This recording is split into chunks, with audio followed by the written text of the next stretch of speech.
Actually, this morning was over at my grandfather's house, who is the beginning of all of this for me.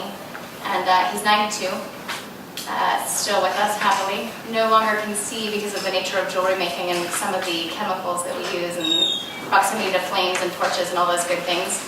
And his hearing is slightly less than it used to be, so he couldn't join us today.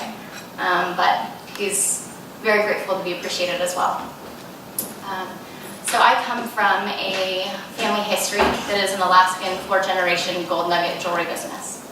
My family came over here with the gold rush in 1901, originally as jewelers with the intention of helping build a business around the thriving, what soon to be thriving Alaskan economy. So in this story, I'm going to share with you a little video, if this works. Part of our tech issues, we were having trouble playing video and getting some audio in here, but this will give a little brief overview, and then I'll go into greater detail. Or not.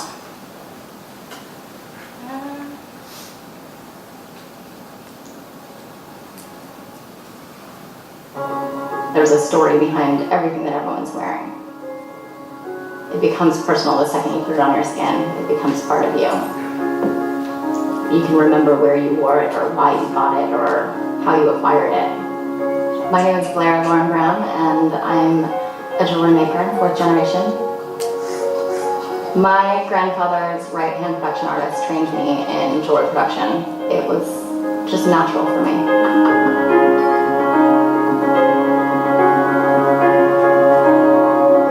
My work has a really rich story about the land.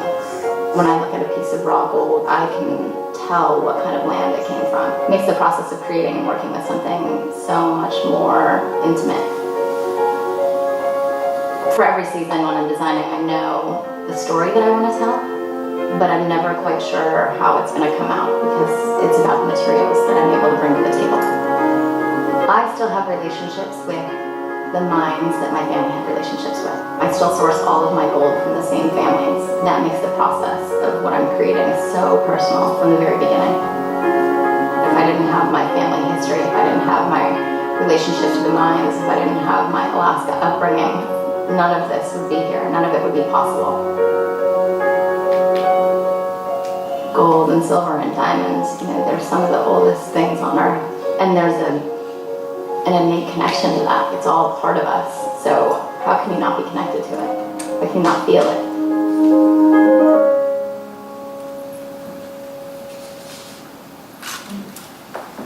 So this video, why I like to share it is because it gives a little sense of like the distinction between my gold nugget jewelry business and an Alaskan traditional gold nugget jewelry business. What I grew up in with my grandfather and my father is the tradition of gold nugget chains, which I'm sure you're all familiar with, or the gold nugget mosquito charms that donned bracelets and tourist trinkets. I loved the business and loved what my family was doing, but didn't see a way of necessarily connecting that to a larger industry. And so that video is actually taken by the CFDA, which is the Council of Fashion Designers of America. And it's the perspective of a group of fashion-forward associates, colleagues, individuals that are looking to move fashion and design forward in a really different way. So again, back to the family history. These are the only pictures that I could find of my family business. They came out of, I think 2 days of digging through the archives here at the museum, looking through old newspaper articles and any magazines and anything that we could find that would be representative of J. Vick Brown and Sons. So my grandfather owned both of these stores with a partner and with my father at one point. They came out of the gold nugget jewelry business where they were just doing production and owned factories with my great-grandfather. And then ended up being stores on Main Street in both Fairbanks and Anchorage. At one point there was a store in Sitka as well. However, there's no images of that. These stores were eventually sold to Zales Corporation, which I'm sure some of you are familiar with Zales. Zales is kind of like a Kay's Jewelry or a Jared or things of this nature. But there was at one point in the 60s a high-end division of Zales where they ended up buying multiple high-end jewelry businesses that were boutique owned, independently owned across the country. And they tried to run them remotely. Didn't work out very well, so my grandfather's shop was actually closed in the 70s. They still maintained production, which was on Spenard Road at a company called Arctic Jewelers that produced largely for the Pacific Northwest, but provided things to JCPenney and Fred Meyer and little jewelry stores within stores. So if I remember my entree into actually making jewelry and my first experience with gold and my grandfather, prior to knowing anything about the stores, prior to knowing anything about the family history, I can remember going up to Seldovia for the summers. That's where we spent the majority of our summers. Population 200, fly in, boat in kind of deal here. My grandfather had a workbench in his bedroom, which now totally not kosher, but in his bedroom over a shag carpet that was probably 1.5 inches deep, and he would employ my brother and I to pick the gold nuggets out of the carpet. So we would dig through, and every little gold nugget we found we'd put on his bench, and at the end of the week or however long we were up there, he would give us a little stash of nuggets. And I still, to this day, have a vial with not very many nuggets, but as a little kid, it feels like a big deal. So that picture is actually my grandfather's hammer. It's a brass hammer that I bring with me pretty much everywhere. But it's kind of it's an indicator of the kind of tools that were used when they first started doing jewelry production. This is literally just, it was a handmade hammer with like a brass rod that had been sawed off and filed down to fit their needs. So when I was learning from my grandfather and his production artist how to actually make jewelry, they were still using some tools that were nail heads that had been carved down into sharp points so that they could set diamonds, and various like screw bits and interesting things that you wouldn't see on the jewelry market now. This piece is actually the first piece that I still wear it to this day, that my grandfather made when I was in the studios with him. So he made this piece, and then we kind of worked together on the clasp, which you can see in the far corner is a box clasp. It was something new to their style of production, but as somebody new to the industry, it was something that I felt like was important to introduce into the space. These chains were, what I mentioned earlier as the, ultimately what my family did was make these chains as a way to carry money and cash, because there were no banks and no other infrastructure for people to store their gold nuggets. This is an image of my studio. So this is the studio that I have in New York, the one that you saw in the video, where that backyard was. Misnomer, New York does have actual green space. It's just very small and selective. So this is where we've done all of our production. I have a right-hand production artist who works with me in the studio in New York, and then a few people remotely that can work with me. But for the most part, finding people that can do gold nugget jewelry and understand the nature of working with raw gold has been a little bit of a challenge, so we keep the business pretty tight and small. Periodically interjected, you're going to see some photos of just newer pieces that look pretty cool when they're blown up on a large scale. Everything you're going to see here is actually in the gift shop, so you'll be able to pick it up and touch it and play with it. So one of the things that most fascinates me about jewelry and gold nuggets is the actual nature of the gold and the land in which it comes from. So my business has, because of this, turned into more of a story about land conservation and a story about how gold is formed and how we're going to conserve our land so that we can continue to experience these like beautiful formations and the beautiful story of gold.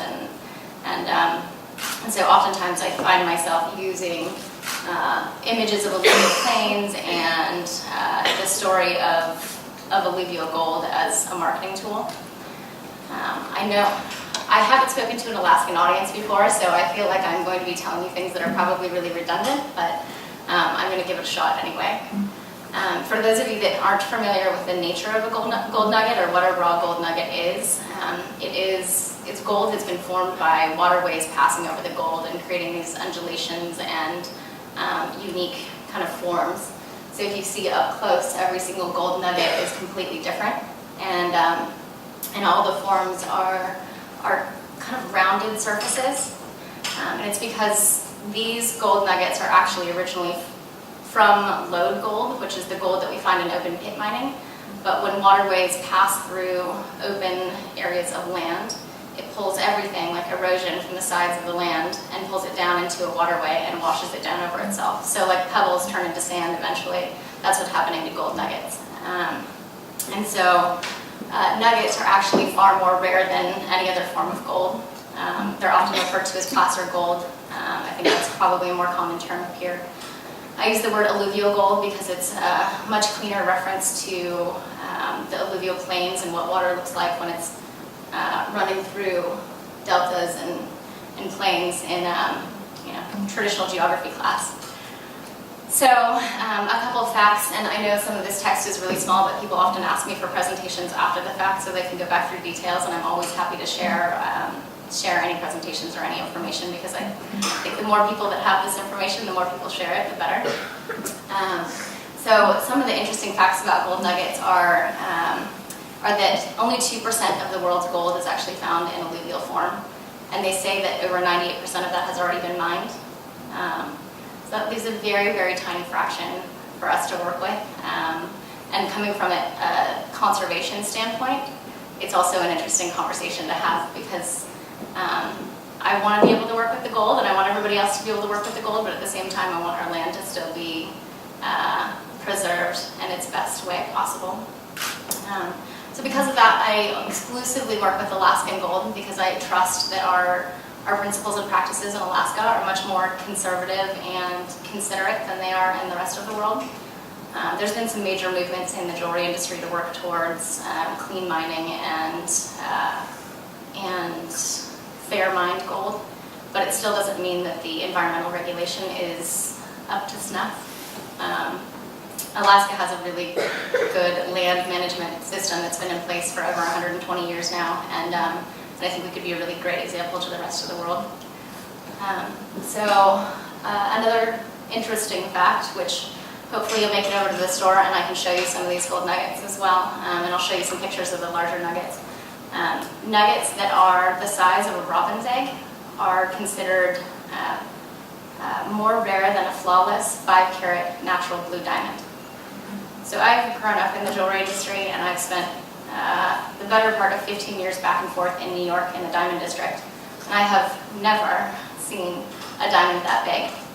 What I have been told, though, however, based on the marketing of diamonds, that a diamond that's that large in the blue family is going to be about a $10 million diamond.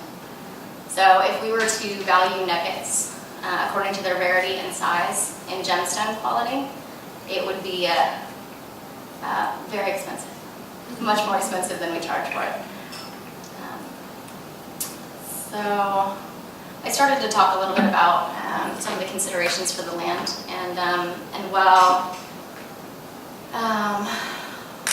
land consideration is one of my primary concerns, there's also the concern for ethics when it comes to humane treatment of employees and animals, and I think, again, Alaska is going to be a little bit more privy to this conversation than anywhere else, because it's top of news on a regular basis. Pebble mine is the first thing that comes to mind when I think about this, and I can tell you most of the lower 48 isn't privy to this conversation. So I talk a lot about transparency in my business. I generally use politics and land and animal conservation and human rights as the vehicle for sharing my story. And we pride ourselves on being incredibly transparent. So as you saw earlier, we've gotten coverage from some of the larger fashion companies in the US, and they respect what we do, but we're definitely not the darling. From the New York side of things, we end up pushing a lot of buttons. We end up saying a lot of things that I think the jewelry industry doesn't want to say because it makes it harder to do business. And I don't mind it so much. I mean, from a sales standpoint, it certainly affects us in the fashion industry, but I think it's really, really important that we are transparent about the nature of what we do in production.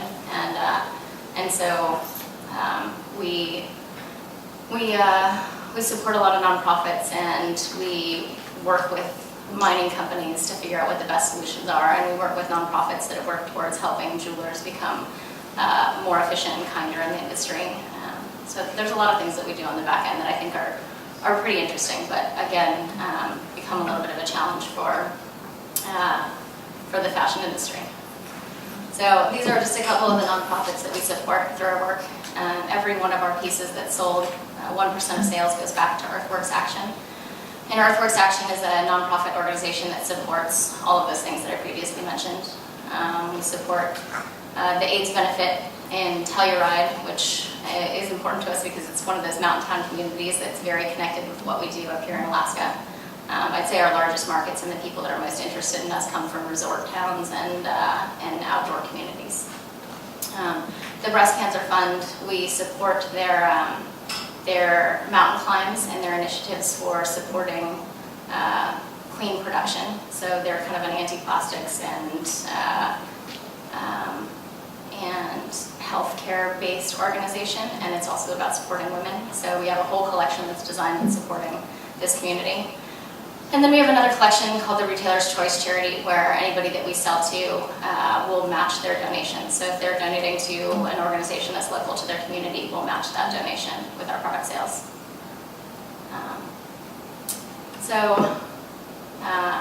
I'm just going to run through a couple slides that are like marketing slides and images of the mountains and images of the topography and things that are inspiration for us. We have three very distinct collections that are drawn from the outdoor inspiration.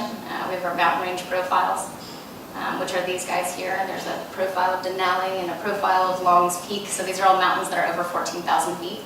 This is the collection that I was mentioning, goes back to support the Breast Cancer Fund.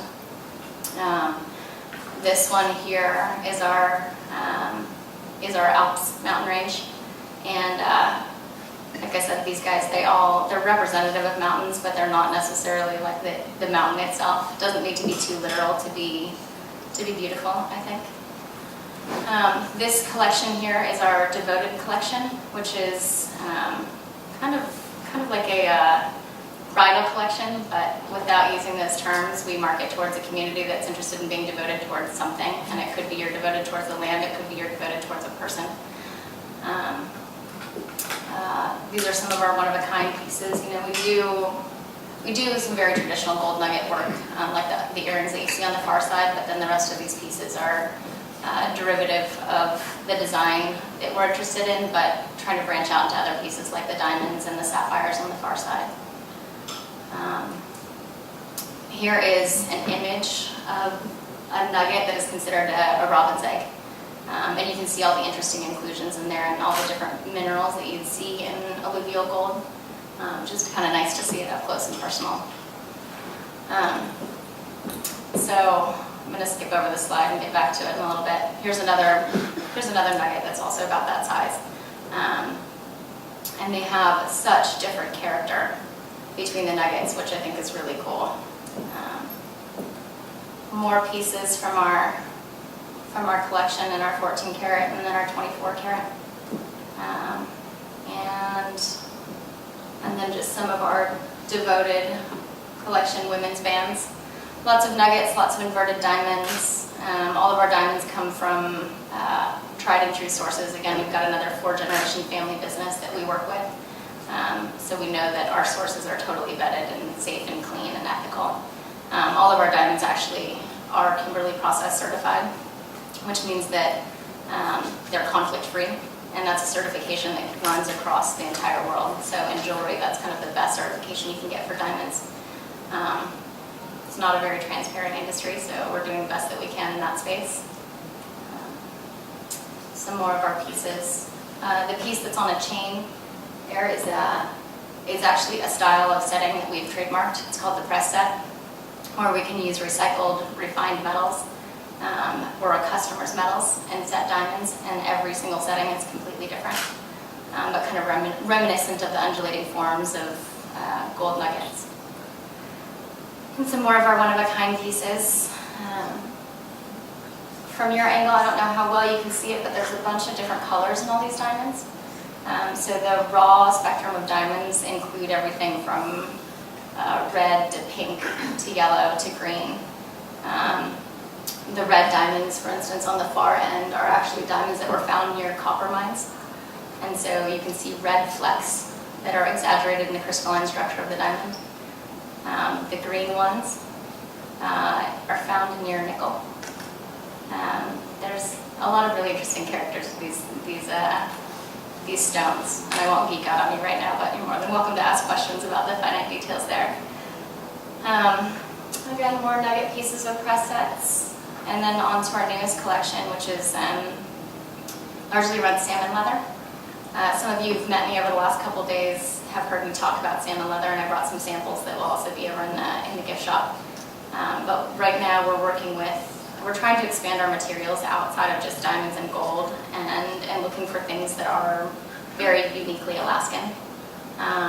So we've been working with some different factories that do some veggie tanned salmon skin, and this stuff is incredible. It's you can see the texture, you can kind of see where the scales have been pulled off, and we can dye it in a bunch of different colors in very clean ways that are good for the environment, or healthier for the environment than they would be otherwise. But right now we're a little bit challenged with trying to source this kind of material from Alaska. It's pretty easy for us to get it from a few other places in Europe, and the quality and in the way that we want with veggie tanning. But our next mission is to try and figure out how we can get it specifically from Alaska and get back to supporting the Alaskan economy, because the story is very Alaskan, and if we can tie it all back together, it would be really nice. So if anybody knows anybody, here you can see a little bit more up from your angle again, the texture on the salmon bags. We also have a couple of those over in the gift shop, and I recommend that you feel it. The stuff is amazing. It's very, very cool. And this is how we sell our pieces. We package them in such a way that it kind of defines luxury. So all of our gold nugget pieces have a signed and numbered certification that goes with them to authenticate that they come from Alaska. There are very few certifications in the jewelry industry around transparency and origin. We actually just got recognized by the B Corp organization, and this organization is a national organization that certifies businesses that are sustainably minded, and part of what we're doing with them in our certification is working towards creating different standards in the jewelry industry that will help define what it means to be sustainable and what it means to be considerate. So for me, it's really important that we're involved in that conversation, because I think we have a really interesting angle, having been from Alaska and having 4 generations of history and having access to mines that are over 100 years old and still working with the same families. And it's important for me to be part of that conversation. I don't necessarily need to be driving it, but to be quite honest, at the current point, we are driving the conversation. My business is so actively involved in the research that goes into determining what is going to be clean, what will be good production, what's healthy in the studio, what really is recycled, refined metal, so on and so forth. Because of that, we've started a nonprofit that is called the Sustainable Resource Guide, and we've done that in partnership with the B Corp that I was just mentioning and an ethical jewelry organization. And what we're doing is creating a list of standards, but the standards are going to come from an open source forum where everyone is sharing their resources, talking about how long they've been working with these resources, why they're good, how ethical they think they are, and what opportunities they have for improvement.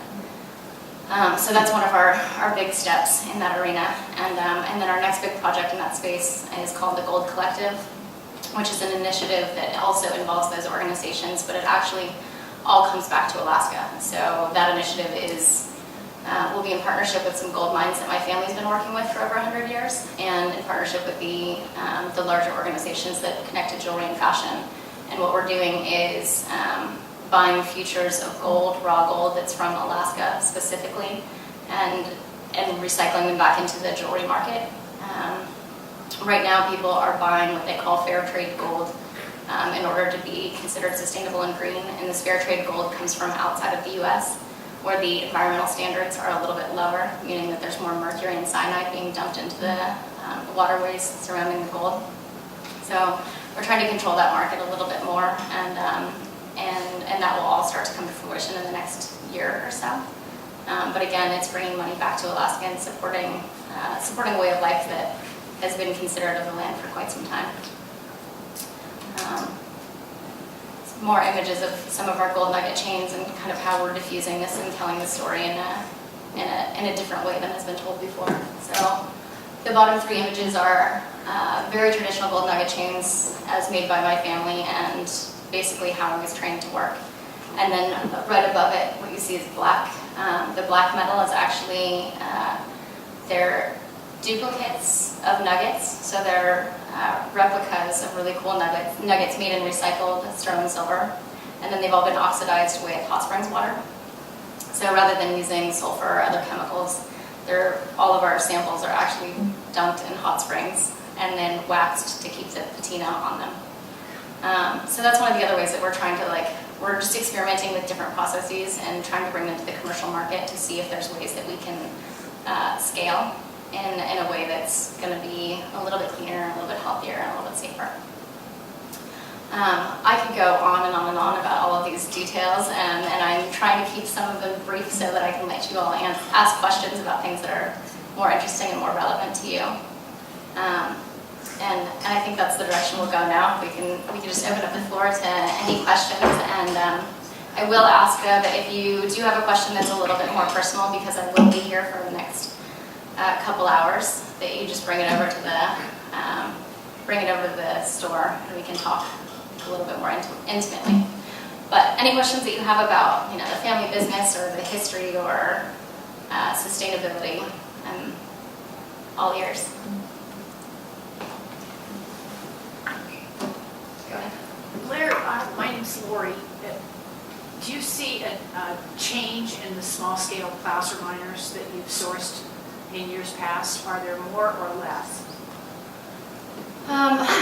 I think it's small scale. It's I guess a relative question. So Or any? Yeah. I think that the mines that my family has been working with that are big enough mines to have been in existence for 20, 30 years plus.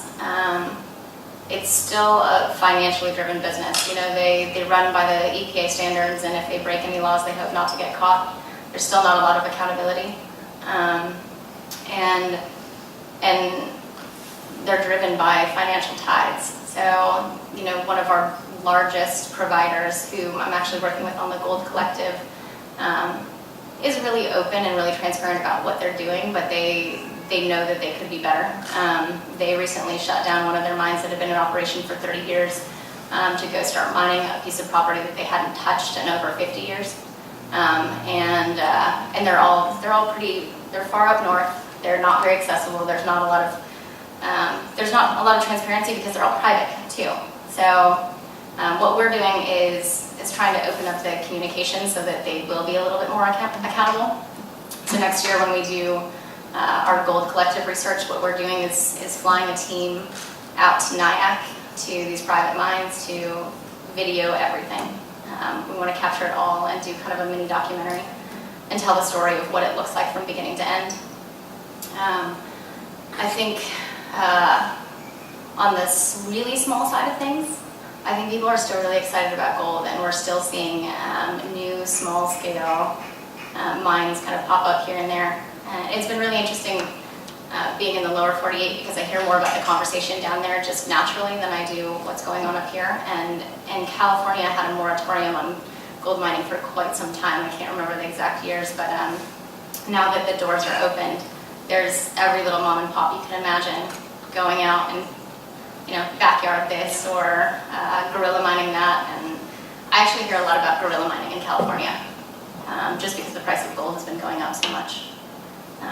And I think, I'm a little concerned about what's happening with the economy here in Alaska as we start to be a little bit more dependent on some of our other mineral resources. I think that we could be opening the doors for larger scale mining in a way that could be a little bit more destructive than any of us would ever hope.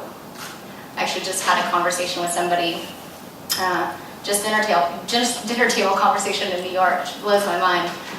Somebody that I didn't know who was working in gold and silver mines for a conglomerate, who said that the Pebble Mine crowd was pretty active and has been raising a lot of money, keeping some things under wraps, but they keep approaching this conglomerate, asking them for more money and support, thinking that as the Alaskan economy goes south, that the Pebble Mine will be opened. So I'm ready to light some fires in that arena. Thank you. Go ahead. I'm just a little confused between the difference between the placer mining. When I think of gold nuggets, I think of, the guy shaking the thing. And the other large-scale gold operations where the chemicals and whatnot come in.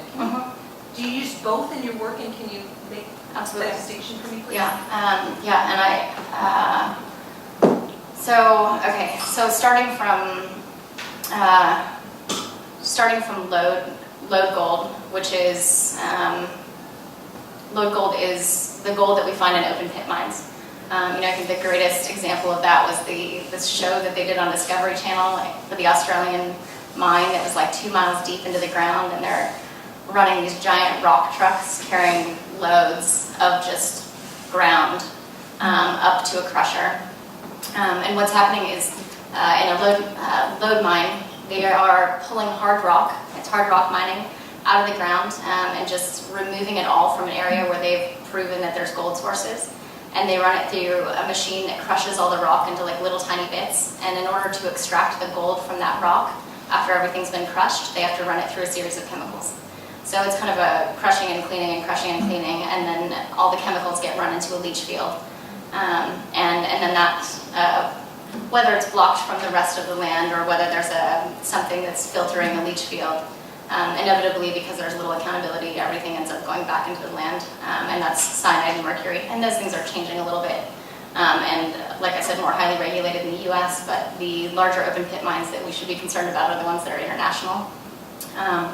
The placer and alluvial gold is, yes, originally like panning in a river or waterway based, but as our land shifts and moves, these alluvial deposits of gold that have been pulled out of the hard rock and naturally turned into nuggets, those areas of land that had this alluvial gold change and end up with other rock deposits on top of them, or waterways move and they end up under trees from 30 years ago. So it does require some land movement in larger scale placer and alluvial mines.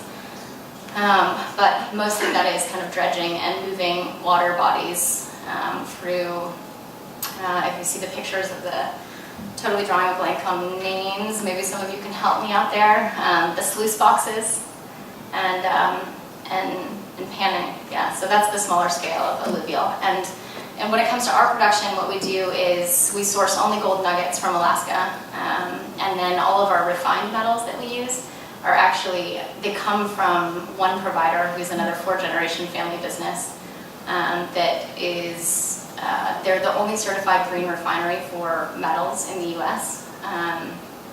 And this is one of the only certifications that exists for metals in the US, but certified green, meaning that they take in all the gold that you see cash for gold here, pawn shops that are taking your gold back, that gets sent to refineries and gets reprocessed, which is, again, a chemically laden and water-intensive process. The one that I use is certified green, meaning they use less chemicals and less water, but it's still a process of refining, which is pretty toxic. We try to use a lot of customer gold. So if we have custom projects, we ask our customers to bring in jewelry that they're not using, and then we can refine it in the studios which requires no added chemicals, no added anything.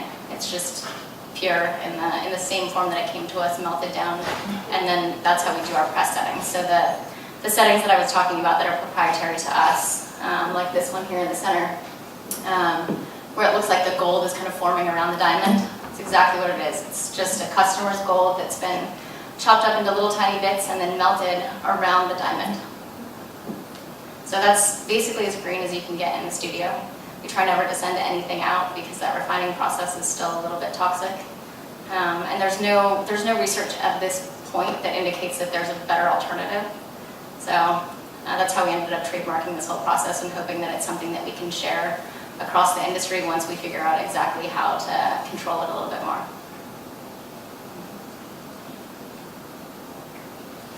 Yes? I have two questions. One, the gold that comes to you, can you identify where it comes from? Is there a way to do that? And then the second question is, I think originally the Pebble mine was built as a copper mine, but what's really there is gold. And is that low gold? Identifying the origin of gold when it comes to us from a mine, from a placer mine, our sources are so traceable that we know exactly where it's coming from, so no need to identify it there. When I get nuggets from any outside source, sometimes you can tell, depending on what other kinds of minerals you're going to find in it. Quartz heavy gold oftentimes comes from Northern California. There was some huge mines up there that were known for their quartz gold, or gold quartz, and sometimes you find alluvial gold that has chunks of quartz in it. We have some really awesome specimen of that sort. But then the rest of the gold that's already been refined, it's really hard for us to tell the origin. You can definitely tell the carat of the gold. There are standards in the jewelry industry for hallmarking that would help you identify, and hallmarking was actually much more transparent over 100 years ago. So you can tell European gold, you can tell which country it might have come from. It doesn't mean that was, that the gold originally came from that country, but it was produced or refined in that country. The U.S. doesn't have great standards in that respect. So yeah, without a hallmark, we're kind of up in the air. And then the second question was about the Pebble mine. And like most mines, other minerals are generally the priority. There's a lot more volume and a lot more money in copper mines than there are in gold mines or silver mines. So gold and silver often ends up being a byproduct. However, they found so much gold in the Pebble mine that it ended up being a really poignant topic of conversation. I'd say that, the reason I was so astonished that I ran into somebody that was working for a conglomerate that was gold and silver specific is because it's just not common. Most people work in larger scale base metal mines. So. One more quick one. Do you, the nuggets, are they graded? They're carats the way you would normal gold? Is it like a 14 carat nugget or an 18? Is that something that's done or that you do? I don't, and I don't know anybody that does, but that's not to say it doesn't happen. Gold nuggets, because they are, I don't know, I've always been confused by this, to be completely honest, why pure gold is called 24 karat, but when gold you find in the ground is never 24 karat, then why is that pure? So we always kind of refer to it as raw gold, just to be a little bit more technical, but any alluvial gold that we find, it's not going to be 24 carats. They say that, you can sometimes tell if it's closer to 23 and a half carats, but you're kind of looking at between 20 and 23 and a half. The smaller nuggets are going to tend to be a little bit more pure. The larger nuggets are going to have other inclusions, like some of the pieces we were looking at. Like this nugget, aside from the diamonds that we put in it, there's iron deposits in here.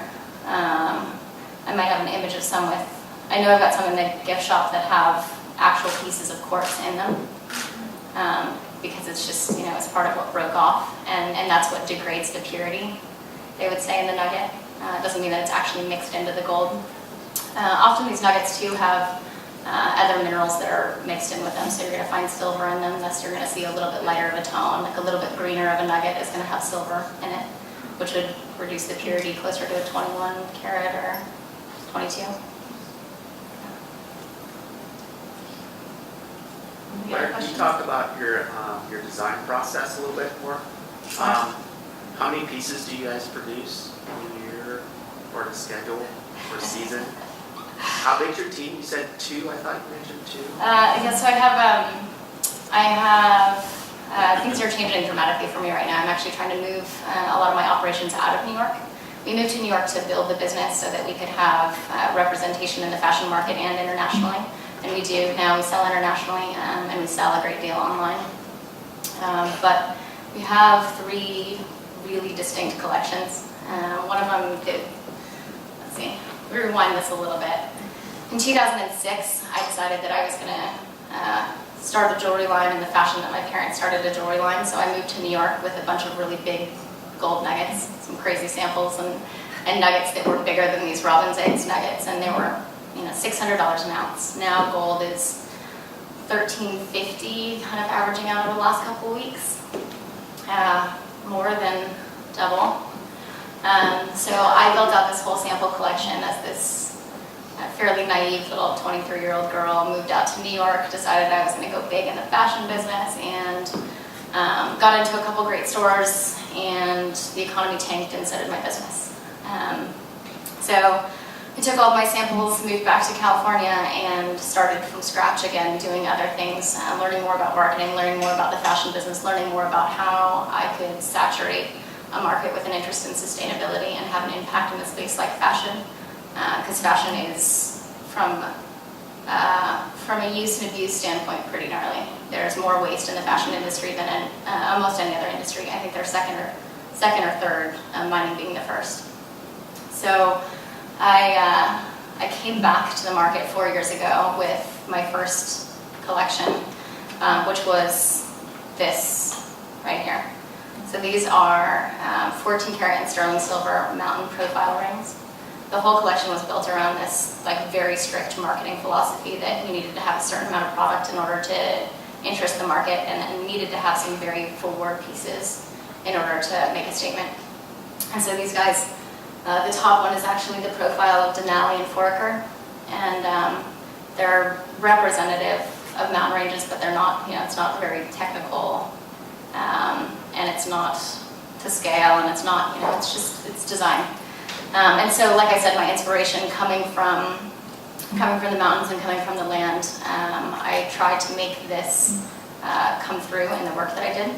And so this collection is actually now upwards of 400 pieces, and they're all available for sale online and then through other boutique retailers across the U.S.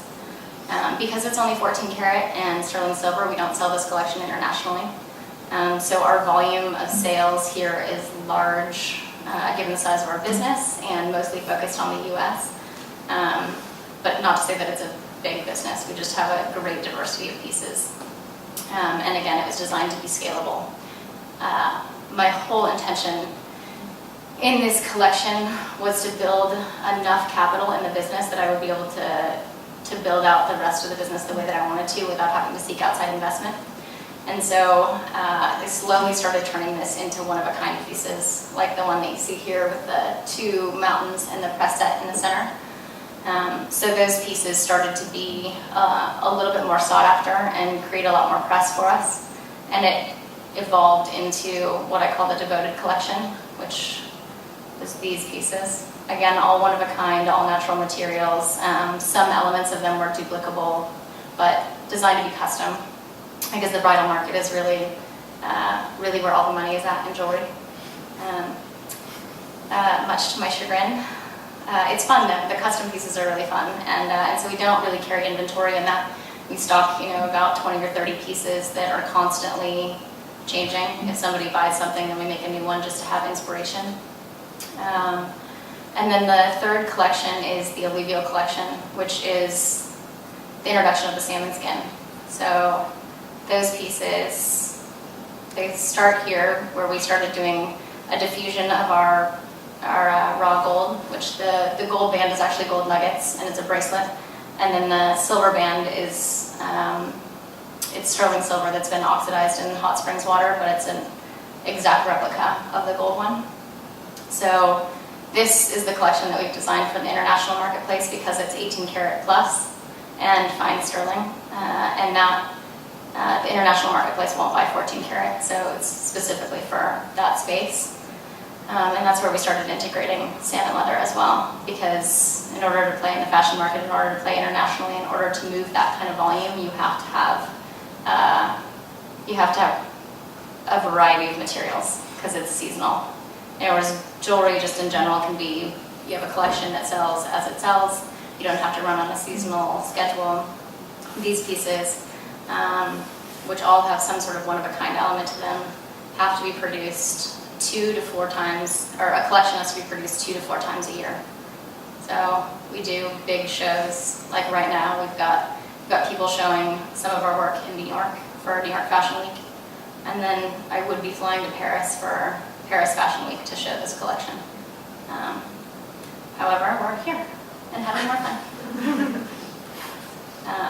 This is also part of that alluvial collection too, which is the 18 karat and higher end.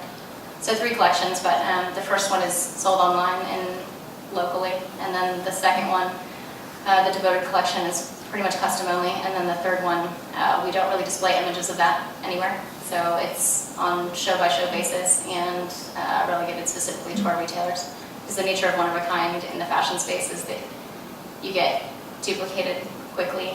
I mean, not saying that Claire's Boutique is going to be knocking off gold nugget jewelry anytime soon, but the styles get mimicked, and while it is flattering, it's also a great way to diffuse your brand and run out of market share quickly. Anyone else? Awesome. Well, thank you all